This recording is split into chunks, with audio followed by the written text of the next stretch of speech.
À 16 jours de développement, un embryon humain, c'est juste un minuscule amas de cellules. Rien de plus. Oui, un tout petit point, quoi. Exactement. Et pourtant, à l'intérieur, tu as un groupe très spécifique, les cellules de la crête neurale, qui opèrent avec la même logique impitoyable et le même appétit pour le risque qu'un trader de Wall Street. Bah ça, c'est une comparaison qui frappe fort d'entrée de jeu, hein. C'est vrai. Ces cellules, elles partent complètement à l'aveugle, sans aucune garantie. Leur but, c'est de tenter de former un système nerveux. Si elles trouvent une connexion, bingo, elles s'intègrent et elles prospèrent. Et si elles échouent? Si elles échouent, elles s'autodétruisent. Instantanément. Apoptose. C'est brutal, c'est chaotique, et en fait, c'est le fondement même de la vie. Et honnêtement, c'est une porte d'entrée, mais tellement parfaite pour notre analyse d'aujourd'hui. Parce que cette logique-là, tu sais, de prise de risque, d'expansion qui est suivie d'une destruction inévitable, c'est pas du tout limité à la biologie cellulaire. Non, ça régit tout. Ça régit nos sociétés entières. C'est ça. Et du coup, aujourd'hui, notre mission, pour ceux qui nous écoutent, c'est de complètement renverser la perception classique qu'on a du capitalisme et des crises économiques. Un gros programme. Ouais, très gros. On s'appuie sur une source absolument fascinante, des extraits du livre The Genius of the Beast de Ward Bloom. L'idée centrale, c'est pas de regarder l'économie avec des graphiques boursiers arides ou des équations mathématiques toutes froides. Surtout pas. Au contraire, il s'agit de voir le système occidental, le capitalisme, comme une force qui est fondamentalement biologique, émotionnelle et évolutive. Ce que Bloom appelle un moteur de recherche évolutif. C'est un terme génial. Bon, on va décortiquer tout ça parce que l'approche est pour le moins radicale. Elle est radicale parce qu'elle nous demande de mettre sur pause toutes nos idées reçues. Généralement, quand on parle d'économie, on utilise un vocabulaire hyper clinique, tu vois, genre l'offre et la demande, l'ajustement des marchés ou les taux d'intérêt. Les trucs bien chiants du journal télévisé, quoi. Voilà, exactement. On imagine une espèce de grande machine binaire très froide. Or, la thèse de Bloom ici, c'est que ces termes froids, ce sont juste des masques. Des masques posés sur des émotions humaines qui sont extrêmement intenses. L'économie, fondamentalement, c'est de l'émotion pure à l'échelle industrielle. C'est le désir, l'insécurité, l'angoisse, mais aussi, et c'est important, l'empathie et la compassion. Et ça, c'est un point sur lequel il faut vraiment insister. Avant même qu'on plonge dans l'anatomie des crashs boursiers, des effondrements, c'est crucial de regarder ce que cette fameuse machine émotionnelle a réellement accompli. Ouais, le bilan concret. Parce qu'on a souvent ce vieux cliché du capitalisme comme un simple moteur de consumérisme aveugle, tu sais, de superficialité. C'est la critique classique. Mais les données historiques que Bloom ramène sur la table, elles brossent un tableau tellement différent. Très viscéral en fait.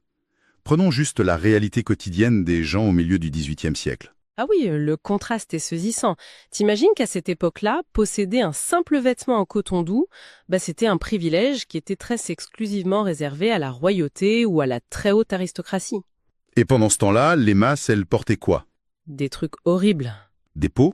Ou des tissus faits à base de poils d'animaux, des matières hyper raides, incroyablement irritantes pour la peau, et surtout des trucs impossibles à laver correctement, donc littéralement infestés de puces et de poux. Le cauchemar. Le confort corporel, ça n'existait juste pas pour 99% de l'humanité. Et là, paf, l'invention des métiers à tisser industriels. Et c'est là que ça devient intéressant. Parce que c'est pas juste une question de faire de l'argent. D'un coup, des millions de personnes ont eu accès au confort élémentaire d'avoir un simple t-shirt en coton. Et les implications vont tellement plus loin que le simple confort. L'auteur donne l'exemple de la production de masse du savon dans les années 1840. C'est le meilleur exemple. Ah oui, le savon. Aujourd'hui, on voit ça comme un truc banal de supermarché, mais à l'époque, cette hygiène à très bas coût, ça a littéralement ajouté des décennies entières à l'espérance de vie humaine globale. C'est dingue quand on y pense. Ouais, des décennies. En fait, ce que ce système opère, selon cette perspective, ça relève d'un impératif presque messianique. Laïque, bien sûr, mais messianique quand même. Il cherche constamment à élever le niveau de vie, à sortir les populations de la misère absolue pour former une classe moyenne. Parce que, pour survivre, le système doit impérativement anticiper et satisfaire les besoins des autres. Exactement. C'est un moteur d'empathie structurelle, d'une certaine manière. C'est une façon de voir les choses qui change tout. Si on prend un peu de recul, tu regardes l'invention du télégraphe, le déploiement des réseaux ferroviaires, et puis Internet, les smartphones, l'humanité, elle a accompli en l'espace de 300 ans ce que l'évolution biologique naturelle aurait mis, 300 millions d'années à générer par des simples mutations aléatoires. C'est une accélération phénoménale. En lisant ça, je me disais que c'est comme si notre espèce s'était soudainement greffée de nouveaux organes, tu vois. Il y a des organes technologiques, ouais. On a des jambes d'acier pour traverser les continents en quelques heures, on a des bras mécaniques capables de soulever des montagnes, et on s'est construit une sorte de cortex cérébral étendu à l'échelle de la planète entière, pour communiquer instantanément. L'analogie des organes est super pertinente, parce qu'elle souligne vraiment la nature organique de cette croissance. Mais c'est là qu'on arrive au cœur du problème. Elle soulève aussi le paradoxe central de ce qu'on analyse aujourd'hui. Vas-y. Si ce système est un tel moteur de miracles évolutifs, s'il connecte si bien les désirs aux solutions, pourquoi est-ce qu'il est sujet à des effondrements aussi violents, aussi destructeurs et surtout aussi cycliques? Ah, la fameuse mécanique qui s'en rit. Et pas qu'un peu. Faut se rappeler des chiffres vertigineux du crash de 2008. Le Dow Jones qui perd 320 points en l'espace de, 8 petites heures. 8 heures, c'est terrifiant. Et en octobre de cette même année, l'économie américaine qui détruit 533 000 emplois en un seul mois. Un demi-million de personnes sur le carreau. Et l'auteur remonte même plus loin à la crise de 1931 avec la banque autrichienne Creditanstalt. Au départ, la banque annonce une perte de 140 millions de shillings, ce qui en soi était déjà très grave à l'époque. Et après, la réévaluation tombe. Voilà. Soudainement, on découvre que le trou est en fait de 1,2 milliard de shillings.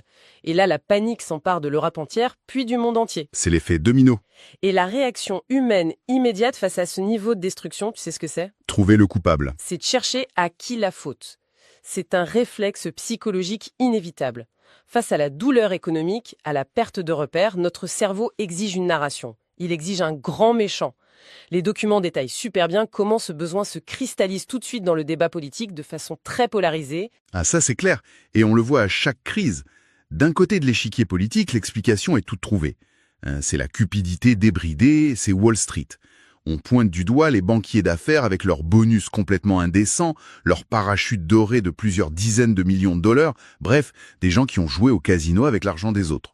Et de l'autre côté de l'échiquier, la faute est rejetée sur l'interventionnisme politique, notamment via ce qu'on appelait les prêts ninja.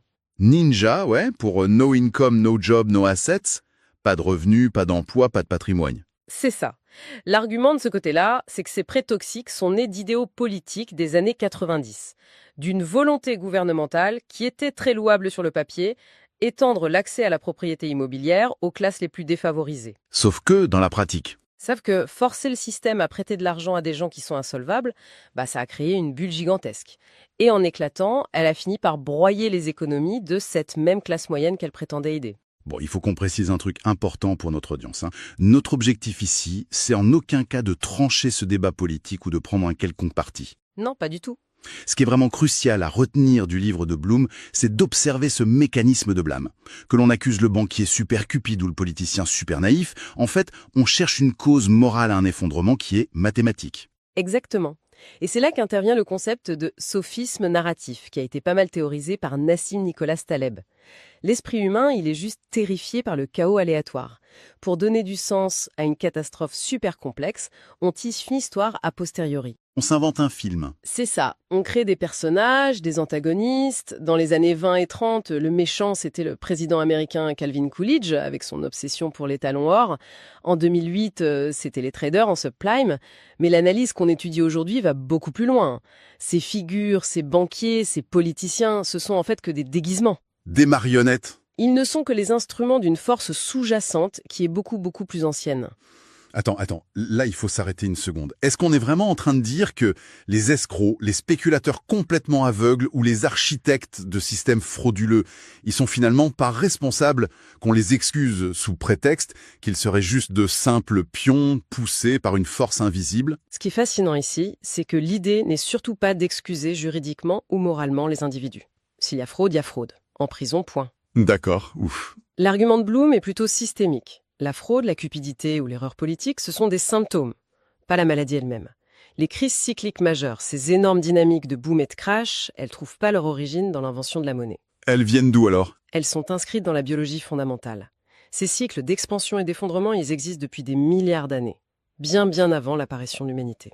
Ok, plongeons dans l'infiniment petit pour illustrer ça, parce que c'est vraiment le cœur de cette nouvelle perspective. Moi, l'exemple qui m'a bluffé dans le texte, c'est celui des bactéries Colobacter crescentus. Tu te rends compte qu'on observe chez elles des cycles économiques complets. Tout à fait. C'est fou. Ces bactéries, elles vivent au rythme de leur environnement. Quand elles sont dans un milieu qui est hyper riche en nutriments, elles adoptent une stratégie d'exploitation pure. Elles développent une sorte de tige, un stalk en anglais, qui leur permet de s'ancrer solidement au fond de l'eau. Comme ça, elles bougent plus, elles se gavent. Elles se gavent tranquillement. C'est l'abondance. Le confort absolu. C'est littéralement l'équivalent d'une période de prospérité économique, où tout le monde s'installe, achète une maison et accumule des richesses. Mais, parce qu'il y a toujours un mais, ce confort a une fin. Inévitablement, l'environnement finit par s'épuiser. Et là, le comportement de la bactérie est fascinant. Elle s'entête pas. Non, elles changent de plan. Guidée par des horloges internes et par la modification chimique de l'eau autour d'elle, la génération suivante naît complètement différente. Adieu la tige d'ancrage. Ces nouvelles bactéries, elles naissent avec des hélices, des flagellats. Des petits moteurs. C'est ça. Elles sont programmées pour abandonner le confort de leurs ancêtres, affronter la rareté et devenir des exploratrices. Elles nagent vers l'inconnu, elles prennent tous les risques pour trouver de nouveaux territoires. C'est une illustration juste parfaite de ce que les biologistes de l'évolution appellent la stratégie de fission-fusion. Une phase de dispersion et d'exploration hyper risquée, suivie d'une phase de rassemblement et de consolidation. Et ça va encore plus loin avec le myxomycète non. Ah, l'amibe Dictyostelium discoideum. Oui, ce cas-là pousse la logique à l'extrême. Imagine 100 000 de ces amibes qui vivent leur vie de façon totalement indépendante dans la Terre. Tant qu'il y a à manger, c'est du chacun pour soi. L'individualisme parfait. La belle vie de célibataire. Voilà. Mais quand la famine frappe, le comportement change drastiquement. Face à la mort imminente, ces 100 000 amibes, libres, paniquent, elles sécrètent des signaux chimiques d'alarme et elles s'agrègent. Elles fusionnent. Elles fusionnent littéralement pour former un seul organisme géant, une sorte de limace énorme qui rampe vers la surface avant de se transformer en une tour sacrificielle. Et seule une infime partie au sommet de la tour va survivre sous forme de spores, dispersées par le vent en espérant atterrir dans un environnement meilleur. L'analogie est d'une puissance. Si on transpose cette stratégie de fission-fusion à l'économie humaine, le boom financier, tu sais, cette période où l'argent coule à flot, où on lance des startups tous azimuts sur le moindre concept, c'est la phase d'exploration maniaque. C'est la bactérie qui nage frénétiquement avec son hélice. Exactement, pour tester toutes les possibilités d'un nouvel environnement technologique. Et le crash, du coup, dans cette optique, il n'est plus du tout perçu comme une erreur de calcul ou un accident industriel bête. C'est quoi alors C'est une phase brutale, très douloureuse, mais biologiquement nécessaire de digestion. C'est le moment où le système élimine les mauvaises expériences, détruit les entreprises inefficaces et consolide ce qui fonctionne réellement pour préparer le prochain cycle. C'est un peu comme la respiration d'un être humain. Tu vois, une économie ne peut pas être en constante expansion, tout comme on ne peut pas expirer de l'air indéfiniment. C'est clair, sinon on s'étouffe. L'expiration, c'est l'action, l'exploration, le boom, mais immanquablement, tes poumons se vident. Il faut alors inspirer, ramener l'énergie vers l'intérieur, se recentrer, éliminer les toxines. Cette inspiration, même si elle est vécue comme une contraction économique douloureuse, genre un crash ou une récession, elle est vitale. Sans crash, le système étoufferait sous le poids de ses propres inefficacités. La comparaison avec la respiration est super parlante. Mais là où l'analyse devient vraiment troublante pour moi, c'est quand elle explique comment ce comportement cellulaire de survie se retrouve câblé, mais directement dans la psychologie de l'être humain. Et comment ça influence nos décisions financières ? Exactement. On revient à l'échelle humaine avec une expérience fondatrice, celle de la psychologue Mary Ainsworth à l'université Johns Hopkins en 1973. C'est littéralement le lien manquant entre la bactérie et Wall Street. Raconte un peu cette expérience parce qu'elle est hyper visuelle. L'expérience est toute simple. On place un enfant d'1 an dans une pièce remplie de jouets qu'il ne connaît pas. Et sa mère est assise sur une chaise dans la pièce.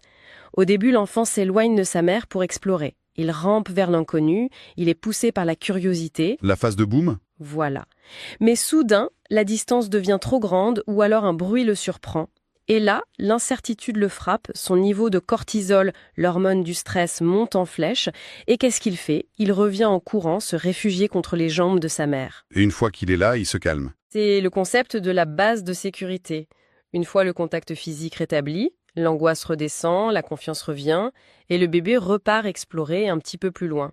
Cette dynamique attachement-exploration, c'est ce qui fonde la bionomics, l'intersection entre nos réactions biologiques primitives et l'économie mondiale. Mais comment ça se traduit littéralement chez un trader ou un gros investisseur institutionnel ?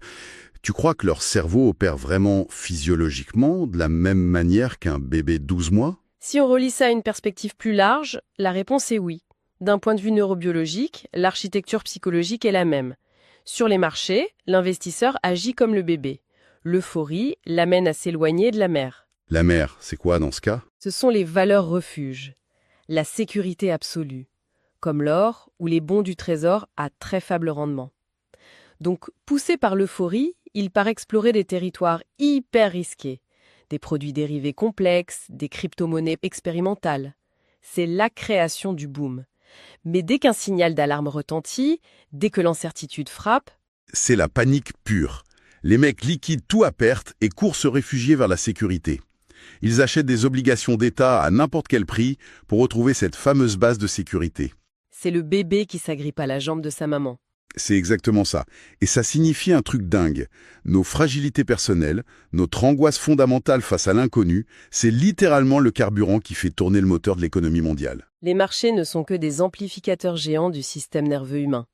Mais ça soulève une autre question majeure. Si l'économie est cet organisme pulsé par l'insécurité, comment l'information fait-elle pour se propager à une échelle assez grande pour déclencher un mouvement de masse, un boom ou un crash global? La fameuse contagion. Voilà. Et la réponse de Bloom est géniale. C'est pas par des rapports financiers rationnels ou des tableaux Excel. C'est par l'attention et le divertissement. Ah oui, l'exemple des abeilles. Pour comprendre ce mécanisme, faut qu'on parle de l'intelligence collective des abeilles. L'enjeu pour une ruche, il faut bien se le dire, est d'une brutalité mathématique totale. Ah bah c'est une question de vie ou de mort. Une colonie a environ 10 semaines de floraison active pour récolter presque 20 kilos de miel. Si elle n'atteint pas ce quota, la colonie entière va mourir de faim et de froid pendant l'hiver. Pas de plan B. La pression est colossale. Or, quand les sources de nourriture familières viennent à s'épuiser, le comportement de la ruche bascule complètement. Les abeilles butineuses, qui sont censées ramener le nectar, elles rentrent bredouilles. Et comment elles sont reçues, justement? Très mal. À leur arrivée, elles subissent un rejet social massif de la part des abeilles réceptionnistes qui les ignorent complètement. Le résultat physiologique sur ces butineuses, il est stupéfiant.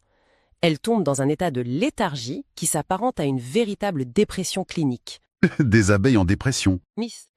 Elles deviennent amorphes, elles errent sans but dans la ruche et leur température corporelle chute. C'est des travailleuses au chômage totalement démotivées. Toute la ruche s'enfonce dans la récession. Mais heureusement, le salut va venir d'une toute petite frange d'entre elles, environ 5% des abeilles. Ce sont les exploratrices, des espèces d'excentriques qui ignorent les routes habituelles et partent à l'aveuglette prendre des risques. Et quand l'une d'elles trouve enfin un nouveau champ de fleurs gorgé de nectar, comment elle fait pour réveiller des dizaines de milliers d'abeilles déprimées? Elle fait le show. Elle rentre à la ruche et elle exécute la fameuse danse frétillante, le waggle dance. Et c'est pas juste elle qui s'agite dans tous les sens, hein. Non, c'est hyper précis. Ces danses en forme de 8, c'est un prodige absolu. L'abeille calcule en temps réel la trigonométrie dynamique du Soleil pour indiquer à ses copines l'angle de vol et la distance exacte de la nouvelle source de nourriture. C'est un GPS vivant. C'est fou. Mais le plus important dans cette histoire, c'est l'énergie qu'elle déploie. L'enthousiasme frénétique de l'exploratrice, ça capte l'attention des abeilles amorphes. C'est le divertissement, l'attention focalisée, qui modifie littéralement la neurochimie de la ruche. La dépression se dissipe. Exactement. L'enthousiasme devient contagieux, les chômeuses retrouvent un but, et la machine économique de la colonie repart à pleine puissance vers ce nouveau boom. Ce phénomène démontre que l'attention est la véritable monnaie de l'émotion. C'est pas le nectar en soi qui relance la machine au début. C'est la perception qu'il y a une opportunité. Et dans les économies humaines, c'est rigoureusement la même chose. La réalité économique, elle est façonnée par l'attention publique et la perception, beaucoup plus que par les chiffres réels. Les documents illustrent ça avec un fait historique de 1931 impliquant Benito Mussolini. Ah oui. Le contexte, c'est la fameuse crise de Crédit-Anstalt dont on parlait au début qui était en train de contaminer toute l'Europe. Les banques faisaient faillite les unes après les autres. En Italie, la situation financière était tout aussi catastrophique. Les maths étaient mauvaises. Mais Mussolini, il n'a pas répondu avec des mathématiques. Bah non, c'est pas trop le genre de la maison. Il a répondu par la gestion des émotions. Face à la panique, il a orchestré un théâtre politique monumental en utilisant des signaux de domination extrêmes. Il a projeté une image d'invulnérabilité. Il a masqué la réalité de ses propres banques. Totalement. Il a mis en scène la prétendue stabilité de l'État fasciste. Et en faisant ça, il a piraté le système neurobiologique des investisseurs mondiaux. Et le résultat est juste incroyable quand on regarde les faits. Les investisseurs internationaux, qui étaient complètement terrifiés par le chaos ambiant, ils cherchaient désespérément une base de sécurité. Comme le bébé de l'expérience qui court vers sa mère, hein. C'est exactement le même instant. Ils ont vu cette image de force absolue projetée par Mussolini et paf, ils y ont transféré massivement leurs capitaux. L'argent a afflué en Italie, non pas parce que les fondamentaux économiques étaient bons, mais parce que la perception de sécurité a suffi à créer une réalité tangible. Ça prouve de manière flagrante que l'angoisse émotionnelle dicte le mouvement de l'argent. Et que ceux qui savent capter l'attention contrôlent l'économie. C'est une bête émotionnelle, guidée par la perception, une immense toile d'intelligence collective. Alors qu'est-ce que tout ça signifie au final, après avoir voyagé des bactéries primitives au crash boursier en passant par l'embryon humain et la chorégraphie des abeilles? Pourquoi c'est si crucial de comprendre ces mécanismes pour ceux qui nous écoutent aujourd'hui? C'est parce que ça modifie profondément la façon dont on perçoit notre propre vie, en fait. Notre travail quotidien, nos échecs professionnels. Les emplois, l'envie de créer ou même la douleur de perdre un job, tout ça n'est pas le simple produit d'un système artificiel froid. Ce sont des rouages actifs d'un énorme générateur de percées évolutives. L'humain se retrouve à être la cellule nerveuse de ce système tentaculaire. Exactement. Nos élans de curiosité individuelle, mais aussi nos replis anxieux et nos faillites, ça permet à l'ensemble de la civilisation de tester en permanence l'avenir. Le système jette des ponts dans l'inconnu, pendant les booms, et ensuite, pendant les crashs, il consolide sans pitié ce qui s'avère viable. Pour synthétiser ce vaste parcours, on peut dire que le capitalisme, vu sous cette loupe, c'est bien plus qu'une simple invention humaine récente. C'est l'expression directe, à l'échelle planétaire, d'un processus biologique vieux de 3,85 milliards d'années. C'est vertigineux. Les booms exaltants et les crashs dévastateurs sont littéralement les inspirations et les expirations d'une machine de genèse laïque. Une bête qui teste, qui échoue, s'adapte et avance continuellement pour assurer la survie face à l'inconnu. L'économie cesse d'être un ennemi abstrait pour devenir le reflet de notre propre biologie. Ce renversement de perspective s'invite inévitablement à une réflexion très personnelle pour finir. Si les effondrements à grande échelle, la destruction de pans entiers de l'industrie, ce ne sont finalement que des digestions biologiques indispensables avant la prochaine phase d'exploration. Comment on devrait percevoir nos propres récessions personnelles ? C'est la question. Quand une période de doute s'installe dans notre vie face à un échec cuisant ou un changement de cap forcé, on a tendance à n'y voir qu'une défaite amère. Mais selon la logique de Bloom, ne s'agirait-il pas tout simplement de la biologie à l'œuvre en nous? Comme la bactérie au fond de l'eau. Exactement.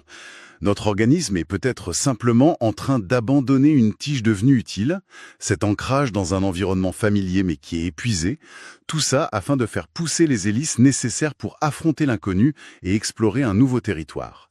La machinerie froide du monde, au fond, elle bat au rythme exact de la cellule humaine.